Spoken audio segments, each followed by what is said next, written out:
అహ్మదాబాద్లోని నరేంద్ర మోడీ స్టేడియంలో పరుగుల వరద పారింది. సిరీస్ డిసైడర్ మ్యాచ్లో టీమిండియా ఆకాశమే హద్దుగా చెలరేగిపోయింది. దక్షిణాఫ్రికాను 30 పరుగుల తేడాతో ఓడించి 3-1 తేడాతో సిరీస్ను కైవసం చేసుకుంది. అసలు మ్యాచ్లో ఏం జరిగింది? హార్దిక్, తిలక్ వర్మ ఎలా విధ్వంసం సృష్టించారు? దక్షిణాఫ్రికా మనల్ని ఎలా భయపెట్టింది? పూర్తి వివరాలు ఈ వీడియోలో తెలుసుకుందాం పదండి. టాస్ గెలిచిన దక్షిణాఫ్రికా బౌలింగ్ ఎంచుకుంది. కానీ వారి నిర్ణయం ఎంత తప్పో మన ఓపెనర్లు అభిషేక్ శర్మ మరియు సంజు శాంసన్ ఆరంభంలోనే చూపించారు.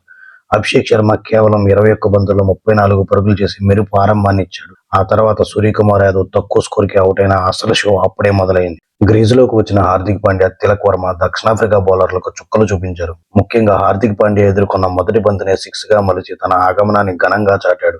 వీరిద్దరూ కలిసి 105 పరుగుల భారీ భాగస్వామ్యాన్ని నెలకొల్పారు. తిలక్ వర్మ 42 బంతుల్లో 73 పరుగులు చేయగా, హార్దిక్ పాండ్యా కేవలం 25 బంతుల్లోనే 63 పరుగులు చేసి అజేయంగా నిలిచాడు. వీరిద్దరి విధ్వంసంతో భారత్ నిర్ణీత 20 ఓవర్లలో 231 పరుగుల భారీ స్కోర్ను సాధించింది. మధ్యలో ఒక ఆసక్తికరమైన సంఘటన కూడా జరిగింది. సంజు శాంసన్ కొట్టిన ఒక షాట్ నేరుగా అంపైర్ రోహన్ పండిత్ మోకాలికి తగిలింది. కాసేపు మ్యాచ్ ఆగిపోయినా ఆయన మళ్లీ కోలుకుని అంపైరింగ్ కొనసాగించారు.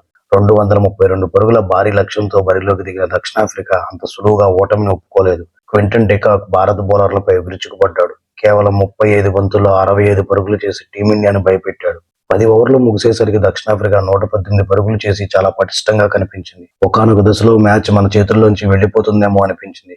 కానీ అక్కడే మన బుమ్రా మ్యాజిక్ పని చేశాడు. డ్రింక్స్ బ్రేక్ తర్వాత బుమ్రా డికాక్ను అవుట్ చేసి మ్యాచ్ ని మలుపు తిప్పాడు. ఆ వెంటనే వరుణ్ చక్రవర్తి తన స్పిన్ మాయాజాలంతో వరుసగా వికెట్లు తీశాడు. వరుణ్ చక్రవర్తి 4 వికెట్లు పడగొట్టి దక్షిణాఫ్రికా నడుం విరిచాడు. చివరిలో మార్కో జాన్సన్ పోరాడిన దక్షిణాఫ్రికా 200 పరుగులకే పరిమితమైంది. ఈ మ్యాచ్ లో మొత్తం 432 పరుగులు నమోదయ్యాయంటే పిచ్ బ్యాటింగ్ కి ఎంత అనుకూలించిందో అర్థం చేసుకోవచ్చు.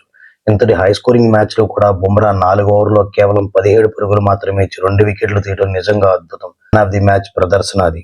ఫ్రెండ్స్, ఇవాళ మ్యాచ్ హైలైట్స్. 3-1తో సిరీస్ గెలిచి మరోసారి తన ఆధిపత్యాన్ని చాటుకుంది.